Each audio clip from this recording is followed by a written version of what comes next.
Halo teman-teman, jumpa lagi di channel Future AI. Pada video kali ini kita ngelanjutin series belajar mobile development dari nol. Kita lanjutin belajar dasar-dasar bahasa pemrograman Dart ya teman-teman. Yang pertama yaitu kita ada function dan parameter. Nah, untuk tipe function itu ada banyak ya teman-teman. Salah satunya yaitu void, yaitu yang nggak mengembalikan nilai apa-apa, hampa. Dari artinya sendiri, void itu hampa, teman-teman. Nah, function itu apa sih?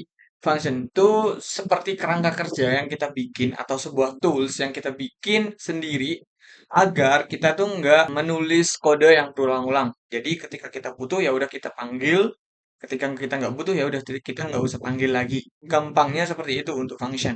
Contohnya di sini di void sapa. Nah, saya bikin sebuah function yaitu untuk menyapa. Isinya adalah halo selamat datang. Gini. Nah, di function main-nya, itu tinggal kita manggil si function siapanya ini. Kalau parameter kayak gimana? Nah, untuk parameter ya itu gini. Kalau semisal kayak gini contohnya, ada beberapa hal yang kayak ya udah sesuai dengan preferensinya agar lebih reusable lagi, biar lebih bisa banyak digunakan di berbagai hal. Contohnya seperti ini. Misal kita mau namanya ini dinamis nilainya, nggak statis. Kalau semisal kayak gini kan statis nih. Ya udah selamat datang meskipun teman-teman manggil sapanya beberapa kali pun ya udah outputnya halo selamat datang. Nah, sedangkan kalau semisal kita custom, kita ada parameter yang ada di sini ini namanya parameter atau argumen ya teman-teman. Nah, itu kita bisa custom sesuai dengan preferensinya atau sesuai dengan kebutuhannya. Contohnya yang di sini untuk memanggil nama. Nah, di sini ketika dipanggil di main, kita wajib mengisi si parameternya. Contohnya ini, Dart. Saya isi Dart. Jadi nanti outputnya adalah halo Dart. Kalau semisal halo Flutter di sini, Sapa Flutter di sini nanti munculnya atau outputnya adalah halo Flutter. Kayak gitu, teman-teman. Nah, oke lanjut. Ada function yang mereturn value atau memiliki nilai. Contohnya seperti ini. Saya ada function tambah, ya kan, yang menerima dua parameter di sini, parameter. Terus kemudian nanti ketika function tambah ini kita panggil, itu bakal nge-return A tambah B. Jadi mengembalikan nilai yang mana penjumlahan dari dua parameter ini, teman-teman. Jadi nanti ketika kita panggil, misal di sini saya buat variabel baru dari tipe data integer yang namanya hasil sama dengan pertambahan. Saya manggil si function tambah ini tadi, yaitu 3, A-nya diisi 3 dan B-nya diisi 4. Kemudian saya cetak hasilnya. Gitu. Nah, hasilnya ini adalah penjumlahan dari parameter A dan parameter B. Begitu, teman-teman. Nah, oke. Kita contohin. Nah, oke, kita mulai dari yang function void tadi. Teman-teman bisa begini, langsung say hello, misal. Say hello. Misal di sini print sini, sorry, hello what. Misal kayak gini. Nah, terus kemudian di main-nya tinggal panggil say hello. Oh, udah, jadi hello what. Dia bakal muncul hello what. Meskipun kita panggil berapa kali ini. Ini bakal muncul sesuai dengan, oh ini ada 7 kali. Dia bakal muncul semuanya 7 kali. Begitu teman-teman.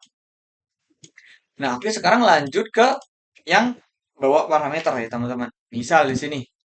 Di sini, nah untuk parameter itu kita bisa menggunakan tipe data yang kita pelajari di video sebelumnya. Ini contohnya kita menggunakan string ya teman-teman. String name. Nah ini. Terus kemudian di sini tinggal ganti menggunakan dolar. Kita panggil ke dolar. Terus kemudian variabelnya apa name. Ini. Terus kemudian di sini kita panggil say hello. Nah, dari sugestinya aja dia butuh parameter yang harus diisi. Undefined. Nah, harus isi name-nya. Misalnya ini kosong, ini nggak bisa. Dia bakal error. Nah, harus diisi. Gimana caranya isinya? Kita tinggal gunakan. Misal di sini Dart. Halo Dart. Kita run. Nah, terus kemudian bawahnya misal flat.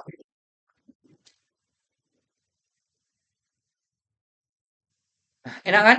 Jadi gunanya function tuh seperti itu teman-teman. Jadi nggak misalnya ya nggak perlu misal bikin di sini say hello, say that misal. say dart, terus kemudian di sini say flutter. Di sini gini, sini gini, terus misalnya di sini hello dart, terus kemudian di sini hello flutter misal. Dan di sini panggil say dart, say flutter. Nah, ini kan sebenarnya sama kan ya, menampilkan hello hello. Dan ini namanya redundant teman-teman. Kayak ada dua fungsi yang sebenarnya kegunaannya sama, tapi cuman isinya aja yang beda, value-nya aja yang beda. Nah, ini nggak baik teman-teman, karena menyebabkan redundant. Meskipun outputnya sama gitu, tapi agar lebih baik, agar lebih customizable lagi, kita bisa menggunakan say hello ini. Kan enak. Say hello, terus kemudian di sini kayak tadi dikasih parameter dan lain-lain sesuai dengan kebutuhan.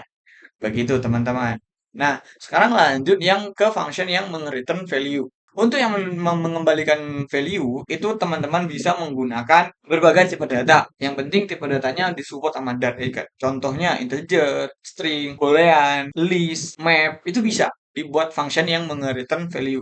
Misal kita contohin untuk string deh. String hello. Misal.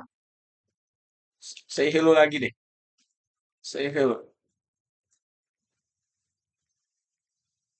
Nah, di sini kalau semisal kita menggunakan function yang return value, itu butuh yang namanya return, teman. Keyword return, gini. Terus kemudian apa yang mau dikembalikan? Contoh ini. Udah. Oh, ini error gara-gara penamaannya sama. Jadi nggak boleh ada nama function yang sama ya, teman-teman. Jadi misal say hello void di situ. Pembeda. Nah, untuk penamaan function, teman-teman kalau bisa sama seperti penamaan variabel yang mana untuk kalimat yang pertama atau kata yang pertama itu menggunakan huruf kecil, kemudian jika ada kata yang kedua, huruf pertamanya di kata kedua itu dibuat huruf besar. Nah, oke. Ini kan mengembalikan nilai hello dart, hello koma dart. Misal saya panggil di sini saya hello, ketika dijalanin dia kosong karena dia hanya value doang. Dia hanya mengembalikan nilai doang. Tapi kan nggak kita cetak, ya kan? Kalau semisal pengen kita cetak, itu seperti ini teman-teman. Misal ini kita hapus, ini terpanggil say hello, terus kemudian run. Hello dan gini. Atau juga bisa menerima parameter teman-teman. Misal di sini ada string name lagi, it's okay, nggak masalah. Gini, terus kemudian di sini kita tinggal panggil variable name-nya. Gini. Terus kemudian sama seperti yang void, jika ada parameter di sini bakal error karena dia minta harus butuh parameternya harus diisi. Nah, satu personal argumen. Nah, kan argumen atau parameter itu sama. Misal di sini hello world boleh. Di sini nanti munculnya hello world. Nah, begitu teman-teman.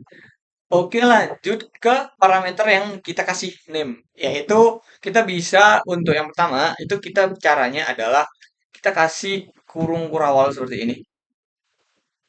Nah, kalau semisal dapat parameter itu harus diisi value-nya awal-awal. Harus ada default value-nya. Kalau enggak, nanti dia bakal error. Atau kalau teman-teman untuk lebih nge-make sure lagi agar si parameter name-nya ini harus wajib diisi, itu teman-teman bisa ke sini. Yang mana kita kasih keyword yang namanya required. Alhasil harus diisi. Contoh, ini dari say hello aja deh dari sini.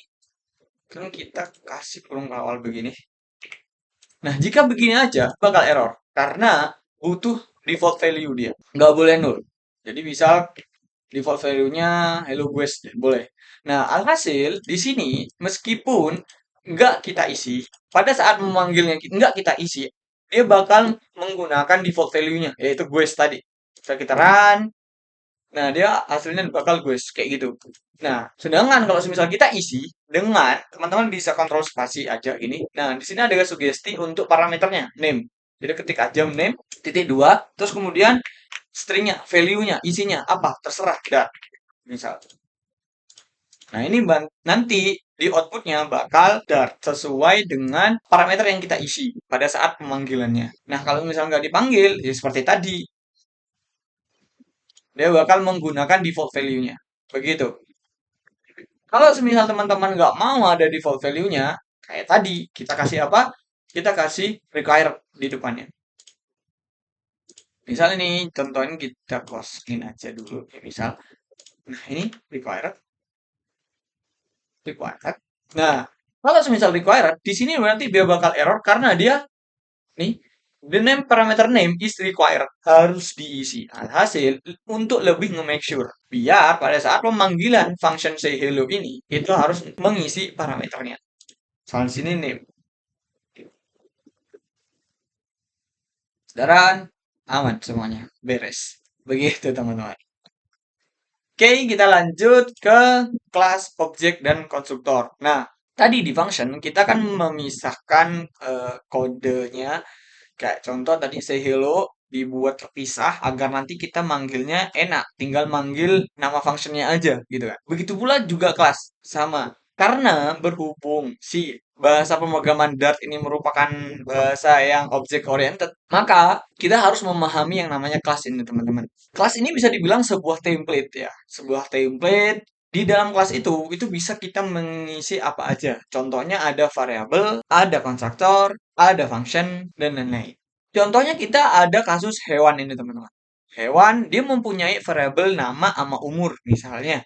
Lanjut kita ada konstruktor. Konstruktor ini seperti sebuah function tapi tipe datanya hewan gitu. Atau konstruktor itu juga ketika si kelasnya ini dipanggil itu ada untuk wajib mengisi value-nya gitu loh. Contohnya seperti ini. Misal ketika kita inisialisasi kelasnya, terus kemudian kita membuat objeknya. Nah, ini namanya objek, teman-teman. Sama seperti tipe data, tapi kalau misal tipe data penamanya adalah nama variabel di sini. Tapi kalau semisal dari kelas yang kita custom sendiri, itu kita nyebutnya objek, teman-teman. Sama dengan kemudian hewan kita panggil kelasnya hewan, isinya parameternya apa? Yang pertama namanya Milo, terus kemudian parameter yang kedua dari konstruktornya adalah 2. Jadi si Milo ini umurnya 2. Begitu teman-teman. Nah, untuk memanggil data dari si hewannya ini kita tinggal manggil aja dari objeknya. Kan tadi kita bikin objeknya kucing ya kan, teman-teman. Terus tinggal dot, kasih dot, terus tinggal nama variabelnya apa. Oke, kita contohin aja. Nah, ini kita hapus aja dulu. Oke, nah ini teman-teman sebuah best practice. Kalau semisal membuat sebuah kelas baru, itu kalau bisa teman-teman bikin file yang berbeda. Contohnya, di sini di root directory-nya teman-teman, tinggal new file aja. Contohnya ini aku book deh. Book.dat. Terus kemudian di sini tinggal menggunakan keyword class. Terus kemudian nama kelasnya apa? Book. Terus kemudian book itu ada apa aja? Buku itu ada apa? Misal contohnya string title, ya kan? Terus kemudian string author, misal segini aja dulu. Nah, di sini dia bakal error karena kelas itu butuh variabel yang ada di dalam kelas. Itu untuk bahasa pemrograman Dart, itu harus ada default value-nya, teman-teman. Jadi bisa seperti ini. Misalnya Trelly, Trelly. Nah, tapi jika nggak pengen mendefinisikan value-nya langsung seperti itu, teman-teman bisa yang menggunakan yang namanya konstruktor tadi. Dijelasin. Nah, kita panggil aja kelasnya apa, terus kemudian buka kurung, tutup kurung, kemudian titik koma. Nah, terus ini masih error karena si kelas book ini itu ada variabel. Nah, di sini dia butuh nih variabelnya non label harus diinisialisasi. Begitu teman-teman. Nah, di sini kita tinggal panggil keywordnya adalah menggunakan this, kemudian titik, terus kemudian nih baru si variabelnya. Title misal contohnya, kemudian di sini this lagi, terus kemudian author. Begini, udah jadi kelasnya. Terus kemudian di main, misal kita ada function main lagi, kita panggil si class book-nya. Bisa begini, bisa begini, atau menggunakan var juga boleh, karena kan var dia nanti bakal menyesuaikan dengan tipe datanya apa. Tapi alangkah baiknya menggunakan si kelasnya book. Oh ya, ini tadi langsung auto import. Nah, karena kelas book ini berada di file yang berbeda, itu harus import ya teman-teman. Ini kalau semisal masih belum auto import, gini aja. Nah, nanti di sini langsung auto import. Atau kalau semisal teman-teman nggak auto import, ya udah ketik aja manual gitu. Nah, terus kemudian objeknya apa? Terus kemudian di sini panggil lagi si constructor-nya. book yang ini. Nah, di sini ada sugesti nih. Ada harus ngisi title sama author. Titelnya misal Terelie, terus kemudian autornya misal aku. Misalnya, contohnya. Udah jadi. Nah, terus kalau misal mau dicetak nilainya, kita bisa gini. Print, terus kemudian panggil objeknya, yaitu book. Terus kalau semisal mau ngambil si titelnya tinggal dot title gini. Terus kalau semisal untuk author kita panggil author begini teman-teman. Nah, nanti di sini ada Terilie dan aku. Nah, oke, kembali ke kelas tadi. Nah, si kelas ini tidak hanya sebatas begini aja. Kita bisa menambahkan function. Misal di sini untuk void display. Misal contohnya display info. Nah, ini contohnya. Nah, ini nanti bakal ngedisplay si title-nya apa, autornya apa. Nah, nanti di main teman-teman nggak perlu begini. Kalau semisal pengen nampilin, ini hapus aja. Terus kemudian kita panggil objeknya dot display info. Begini, jangan lupa titik koma. Kemudian kita run. Nah, nanti hasilnya bakal mengikuti yang ada di sini, teman-teman. Nah, begitu. Terus kemudian, agar lebih cakep lagi, salah satu best practice-nya dalam membuat konstruktor di dalam kelas, itu menggunakan name parameter yang kita pelajari tadi, teman-teman. Ini bisa kita hapus, terus kemudian kita kasih burung kerawal kayak gini, terus tambahin required this.title, required this.author sesuai dengan variabel yang dibutuhin, gitu, teman-teman. Ini untuk menandakan ya udah ini harus wajib diisi aja. Nah, di sini enak. Biar nggak bingung ya kan, kita lihat variabel yang mana. Nah, jadi digunakannya name parameter tuh agar nggak bingung teman-teman. Jadi kita panggil dulu parameternya apa. Misal di sini title kita isi, ya kan? Titelnya Terelie misal. Terus kemudian autornya aku. Nah, gini. Enaknya begitu. Dan salah satu keunggulan name parameter yaitu kita bisa nggak harus urut teman-teman. Jadi misal kan yang di sini itu title dulu, habis itu autor kan ya. Nah kalau semisal di sini autornya dulu, terus kemudian title, ini juga boleh. Tapi kalau misal nggak pakai name parameter, ya nggak pakai name parameter, hanya seperti ini. Ini this. Contohnya seperti ini kalau misalnya nggak menggunakan nama parameter. Nah, tapi minusnya adalah ketika manggil si kelasnya, nanti ini harus urut teman-teman. Jika begini, nanti bakal bingung. Si yang harusnya titelnya itu Terelie, sedangkan autornya itu aku, ketika di display, nanti kebalik. Begini, kegunaannya nama parameter itu seperti itu, teman-teman. Nah, oke, mungkin itu aja untuk video kali ini. Jika teman-teman masih ada yang pengen ditanyakan atau masih bingung, silahkan tulis aja di kolom komentar. Thank you for watching. Bye-bye.